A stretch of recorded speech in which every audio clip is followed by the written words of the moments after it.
पिछले साल अदानी के ऊपर जो हिंडनबर्ग रिपोर्ट आया था उससे अदानी को बहुत नुकसान हुआ और इस बार फिर अदानी हिंडनबर्ग ड्रामा सामने आया है, लेकिन इस बार इसमें कोटक का ट्विस्ट मिल गया है।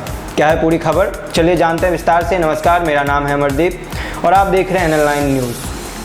अदानी हिंडनबर्ग की जो गाथा है उसमें मंगलवार को एक नया मोड़ आया जब अमेरिकी शॉर्ट सेलर ने बताया कि उसे भारतीय बाजार नियामक से यानी सेबी से शो कॉज नोटिस प्राप्त हुआ है। इसमें अदानी समूह के स्टॉक्स पर सट्टा लगाने में कथित उल्लंघनों का आरोप है। ताजगी भरे घटनाक्रम में कोटक बैंक का भी जिक्र हुआ है। हिंडनबर्ग ने यह भी आरोप लगाया कि सेबी द्वारा कोटक या किसी भी कोटक बोर्ड सदस्य का उल्लेख न करना शायद एक और शक्तिशाली भारतीय व्यापारी को जांच से बचाने के लिए है। हिंडनबर्ग ने शो कॉज नोटिस को बकवास बताया और पूर्व निर्धारित उद्देश्य को पूरा करने के लिए बनाई गई कहानी करार दिया है। इसका उद्देश्य उन लोगों को चुप कराना और डराना है जो भारत के सबसे शक्तिशाली व्यक्तियों द्वारा की गई भ्रष्टाचार और धोखाधड़ी को उजागर करते हैं।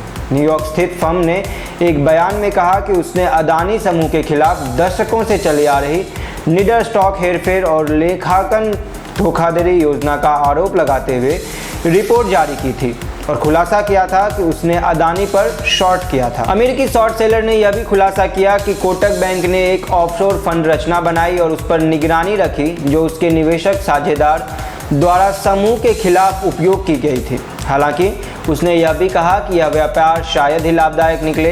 निवेशक का नाम बताए बिना हिंडनबर्ग ने कहा कि उसने उस निवेशक संबंध से अदानी शॉर्ट से संबंधित लाभ में 4.1 मिलियन अमेरिकी डॉलर की सकल राजस्व अर्जित की और समूह के अमेरिकी बॉन्ड पर शॉर्ट पोजीशन से केवल 31,000 अमेरिकन डॉलर कमाए। सेबी के नोटिस ने कोटक बैंक का नाम स्पष्ट रूप से नहीं लिया जिसके साथ हिंडनबर्ग के संबंध हैं। हमें संदेह है कि सेबी द्वारा कोटक या किसी अन्य कोटक बोर्ड सदस्य का उल्लेख न करना शायद एक शक्तिशाली भारतीय व्यापारी को जांच से बचाने के लिए हो। यह एक भूमिका है जिसे सेबी स्वीकार करती है, ऐसा हिंडनबर्ग ने कहा। कोटक बैंक के संस्थापक उदय कोटक ने 2017 में सेबी की कॉर्पोरेट गवर्नेंस पर समिति का नेतृत्व किया था।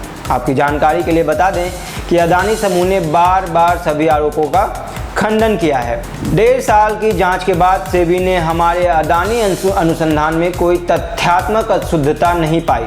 इसके बजाय नियामक ने उन चीज़ों पर आपत्ति जताई जैसे हमारा द्वारा घोटाले शब्द का उपयोग करना जब अदानी प्रमोटर्स के भारतीय नियामकों द्वारा धोखाधड़ी के आरोप लगाए गए, पिछले मामलों का वर्णन करना और हमारे द्वारा उस व्यक्ति का हवाला देना जिसने सेबी को भ्रष्ट और अदानी जैसे समूहों के साथ हाथ में हाथ काम करने का आरोप लगाया था, ऐसा हिंडनबर्ग ने कहा। हिंडनबर्ग ने सेबी नोटिस पर क्या कहा, चलिए वो जानते हैं। सेबी नोटिस पर हिंडनबर्ग ने कहा कि नोटिस का अधिकांश हिस्सा यह संकेत देने के लिए डिजाइन किया गया था कि हमारी कानूनी और प्रकट निवेश की स्थिति कुछ गुप्त या घातक थी या हमारे ऊपर अधिकार क्षेत्र का दावा करने के लिए कानूनी तर्कों को आगे बढ़ाने के लिए। ध्यान दें कि हम एक अमेरिकी आधारित अनुसंधान फर्म हैं जिसके पास शून्य भारतीय संस्थाएं, कर्मचारी, सलाहकार या संचालन है।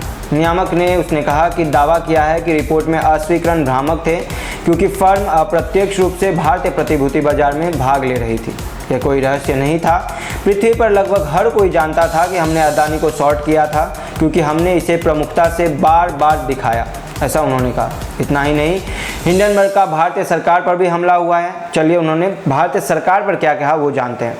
सेबी पर हमला करते हुए हिंडनबर्ग ने कहा कि कोई सोच सकता है कि एक प्रतिभूति नियामक उन पक्षों का अर्धपूर्ण ढंग से पीछा करेगा जिन्होंने सार्वजनिक कंपनियों के माध्यम से अरबों डॉलर के अघोषित संबंधित पार्टी लेनदेन में लगी एक गुप्त ऑफशोर सेल साम्राज्य चलाया और नकली निवेश संस्थाओं के नेटवर्क के माध्यम से अपने स्टॉक्स को सहारा दिया।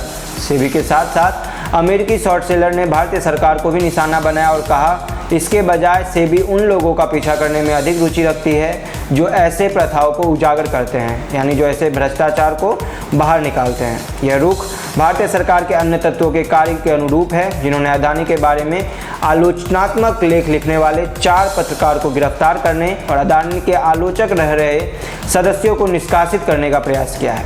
कैसी लगी ये खबर हमें कमेंट करके जरूर बताएं और बाकी की खबरों के लिए देखते रहिए NL9 न्यूज़। धन्यवाद।